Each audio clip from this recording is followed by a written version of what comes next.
The gates of Makala prison in the Democratic Republic of Congo opened, but not for new admissions. Instead, 420 prisoners walked free, the first of 7,000 to be released in the coming weeks.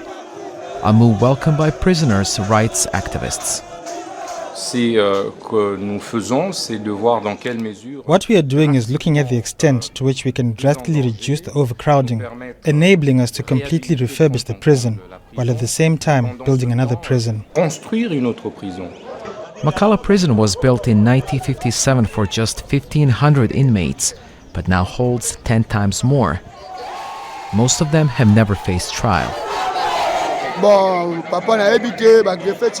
I've never been called by judges. I've been here for 17 years in Makala prison. I grew up here. I've never benefited from these grace measures granted, but here the people suffer. The release comes after a social media post by a journalist who was recently freed after 6 months detention. It shows emaciated prisoners sleeping on crowded floors, drinking from buckets, and often suffering from various diseases.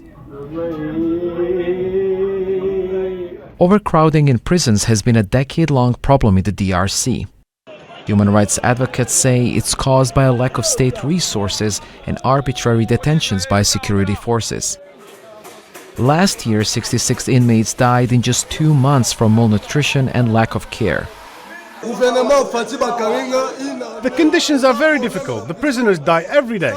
The people suffer here like you have no idea. The prisoners eat very badly. The government says it plans to release 7,000 inmates in total, potentially halving Makala's population. They will be released at a rate of 400 a week, but critics say deeper reforms are needed. As more prisoners await their turn for freedom, it's a long overdue step towards justice. Aksel, Zaimovic, Al Jazeera. Make sure to subscribe to our channel to get the latest news from Al Jazeera.